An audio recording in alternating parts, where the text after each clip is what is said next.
Hello everyone, good evening everyone. So guys, आज 13 मार्च है हमारा और मध्य प्रदेश के अंदर आईटीआई ट्रेनिंग ऑफिसर का इलेक्ट्रीशियन के स्टूडेंट्स का ट्रेड का एग्जामिनेशन आज था एक शिफ्ट में।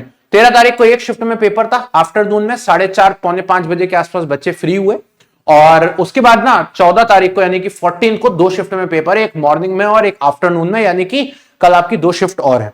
पॉइंट ये आ रहा है कि भाई पेपर का लेवल कैसा रहा, पेपर किस तरीके का था, क्या पेपर बहुत ज्यादा स्कोरिंग है, क्या पेपर कम स्कोरिंग है, आपको मैं इस वीडियो के अंदर 5 से 10 मिनट के अंदर अंदर बताऊंगा।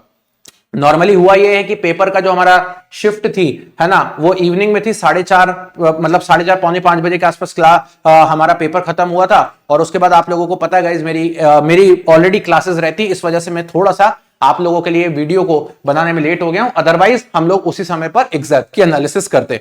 नाउ पेपर का जो रिव्यू रहा बच्चों का, काफी सारे स्टूडेंट से बात करने के बाद मैं इस मुद्दे पे पहुंचा हूं कि पेपर कैसा था। सबसे पहले तो देखिए, पेपर इस बार अगर हम बात करें किसी भी ट्रेड के एग्जाम की, तो हर एक ट्रेड ऑलमोस्ट एक ही जैसा सिमिलर देखने को मिल रहा है। किसी भी ट्रेड में कोई बहुत ज्यादा ऐसा डिफरेंसेस नहीं है। मतलब कुल मिला के आप ऐसा समझ सकते हो कि हर ट्रेड के अंदर एक्चुअल में ट्रेड से रिलेटेड चीजें ही पूछी जा रही हैं। नॉर्मली क्या होता है, ट्रेनिंग ऑफिसर में एक डिप्लोमा वाला बच्चा, बीटेक वाला बच्चा और आईटीआई वाले बच्चे सभी एलिजिबल होते हैं, लेकिन जो सिलेबस होता है वो ट्रेड थ्योरी का ही होता है। बहुत बार क्या होता है, इंजीनियरिंग वाले बच्चे ये सोचते हैं कि बेसिक क्वेश्चंस पूछेंगे, जेई लेवल तक का जाएगा, लेकिन इस बार इन्होंने क्या करके रखा है, पेपर का लेवल को थोड़ा डाउन मारा है और पेपर में ना बहुत हद तक कोशिश करिए कि जो प्रैक्टिकल नॉलेजेस है उसके बारे में पूछी जाए। अगर आज मैं इलेक्ट्रिशियन ट्रेड थ्योरी की बात करता हूं तो नॉन टेक्निकल बिल्कुल वैसा ही आया है जैसा पिछले बार से लेके अभी तक ट्रेड का आया हुआ है, बिल्कुल वैसा ही नॉन टेक है। लेकिन अगर मैं आज बात करता हूं, बायोलॉजी से रिलेटेड 3 क्वेश्चन देखने को मिले हैं, प्लांट से रिलेटेड। इसके अलावा मैं बात करता हूं जीके, बच्चों को ठीक ठीक लगा है। मतलब एक भी स्टूडेंट ऐसा नहीं मिला मुझे जिसने आज ये बोला है कि सर मुझे जीके इजी टू मॉडरेट लगा है। हर बच्चे ने यही बोला है कि sir GK moderate to tough था। काफी सारे बच्चों का ये कहना है कि सर जीके में क्वेश्चन हवा नहीं लगी, एक ही क्वेश्चन बना। कुछ बच्चों का ये भी कहना है कि सर 2-3 क्वेश्चन तो बन गए लेकिन जीके के 2-3 क्वेश्चन मुश्किल थे। यानी कि मैं ये बोल सकता हूं कि जो नॉन टेक्निकल का पोर्शन है उसमें एक ही चीज ऐसी है जो बच्चों से नहीं बनती है और वो है आपका जीके का पोर्शन। बाकी जो नॉन टेक का पोर्शन है उसका एक भी ऐसा क्वेश्चन नहीं होता जो आईटीआई टीओ में किसी बच्चे से ना बने। मतलब कुल मिला के आप नॉन टेक्निकल के अंदर आज के पेपर के अंदर मुझे ऐसा लगता है पर्सनली कि आप 18 से ज्यादा स्कोर कर लोगे, ऐसा मुझे लगता है। मिनिमम आप 18 करके ही आओगे, इसमें आपको कोई नहीं रोक सकता।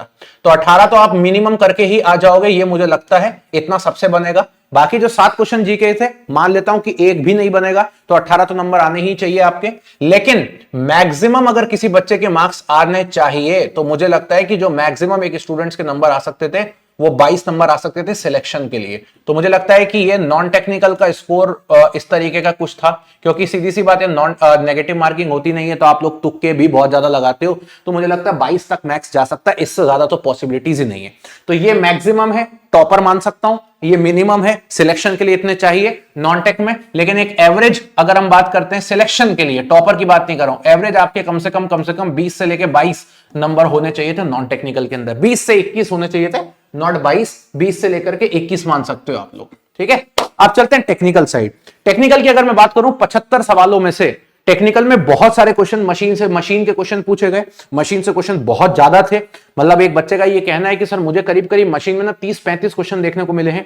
एक बच्चे का ये कहना है कि सर मशीन में 30 सवाल है। एक बच्चे का ये कहना है कि मशीन में 25 सवाल तो कम से कम थे ही, इतना तो मैं मानता हूं। और मशीन में majority question single phase machine के, 3 फेस इंडक्शन मोटर के, ट्रांसफॉर्मर भी था, ठीक है, सिंक्रोनस की एप्लीकेशन भी थी, डीसी की एप्लीकेशन भी थी, स्पेशल मशीन की भी थी। इस तरीके के मशीन के क्वेश्चन थे। तो ये बात तो वाजिब है, अगर आप इलेक्ट्रिकल का पेपर देने जा रहे हो तो सबसे ज्यादा वेटेज अगर किसी का रह सकता है तो वो इलेक्ट्रिकल मशीन का रह सकता है, और वही आज भी हमको देखने को मिला। तो मशीन सबसे ज्यादा था।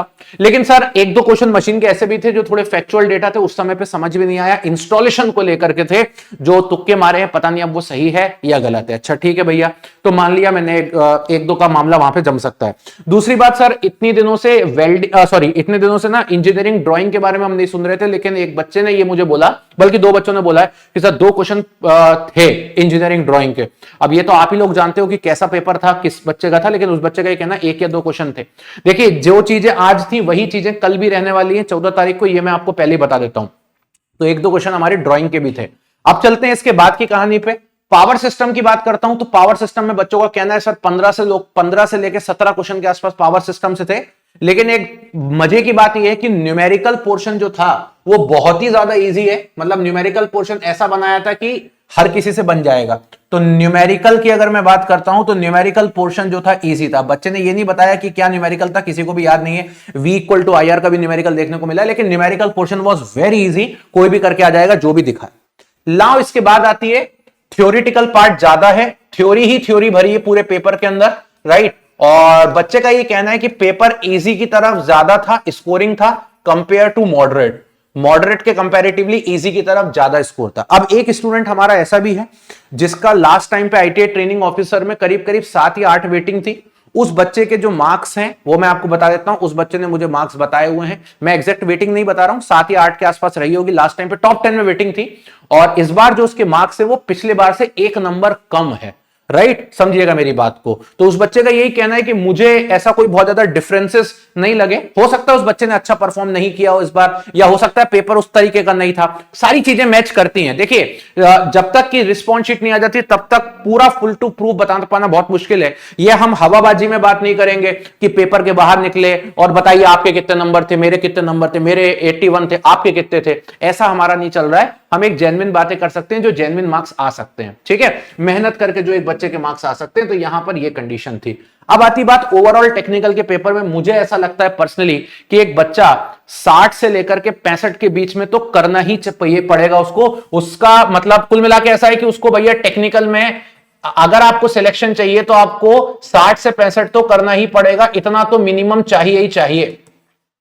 मिनिमम 65 नंबर तो चाहिए ही चाहिए। 65 में जब मैं 18 जोड़ता हूं तो ये करीब करीब हमारा 83 के आसपास होता है। तो मुझे ऐसा लगता है कि अगर आप 83 के ऊपर जा रहे हो तो ही आप ठीक ठीक करके आए हो आज के पेपर में। मैं ये नहीं बोल रहा हूं 83 पे आपका सिलेक्शन हो जाएगा। और मुझे लगता है कि आज के पेपर में जो टॉपर के नंबर हो सकते हैं वो ऐसे हो सकते हैं कि वो यहां से करीब करीब 68 69 मार दिया होगा। यहां से अगर वो 22 भी मारता है, 68 यहां पे हो गए, 78 88, मतलब वही मुझे लगता है कि टॉपर जो रहा होगा आज का वो 90 के आसपास बैठा होगा। तो मुझे लगता है कि जितने भी इलेक्ट्रीशियन ट्रेड थ्योरी के इस बार टॉपर होंगे, टॉप 10 में होंगे या टॉप 15 में होंगे, है ना, इस पे जो भी बच्चे, क्योंकि वैकेंसी इस बार काफी ज्यादा है, तो मुझे लगता है कि वो 88 89 90 के आसपास बैठे होंगे। और एक जो बहुत क्यूमुलेटिव वाली जनता है वो 80 से लेकर 85 के बीच में बैठी होगी। तो जो बच्चे 85 के ऊपर हैं वो अपनी फिंगर क्रॉस रखिएगा किसी भी सिचुएशन के लिए, चाहे आप कल पेपर देने जा रहे हो या आज। अब जो बच्चे कल पेपर देने जा रहे हैं उनसे मैं एक चीज बोलना चाहूंगा कि आप कोशिश करिएगा कि नॉन टेक्निकल में तो आप आराम से यहां पे 18-19 नंबर ले आओगे, आपको कोई नहीं रोक सकता। लेकिन जो बाकी के क्वेश्चन आप करोगे ना, तो कोशिश करिएगा कि आप यहां तक पहुंचे। अगर आप गैस कर रहे होंगे, तुक्का लगा रहे होंगे, तो यहां तक पहुंचने की कोशिश करिएगा।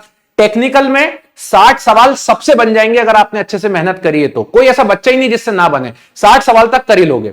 जो गेम है वो उसके ऊपर का है, इवन जो गेम है वो 65 के प्लस का है। तो अगर आप 65 तक पहुंच जाओ तो वो जो लास्ट के 10-12 क्वेश्चन है उसमें बहुत प्यार से केयरफुली कोशिश करिएगा कि कैसे भी करके आप 66 67 68 तक पहुंच जाओ। तो मुझे ऐसा लगता है कि आपका स्कोर एक 90 की रेंज में आ जाएगा। इस तरीके की अगर आपने मेहनत करी होगी तो कर लीजिएगा।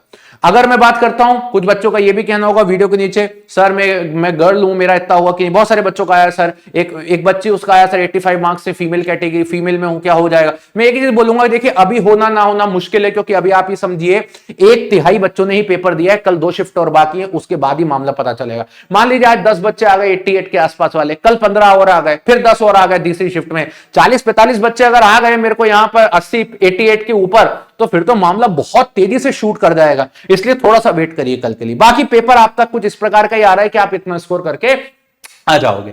चलिए गाइस, फिर इसी तरीके से मिलेंगे। So bye bye, take care and love you everybody. मिलते हैं इसी तरीके से नेक्स्ट सेशन में। Thank you so much. Comment जरूर करके बताइएगा कि आप क्या सोचते हैं, एंड ऑल द बेस्ट कल सभी को, जितने भी बच्चे पेपर देने जा रहे हैं। Thank you so much.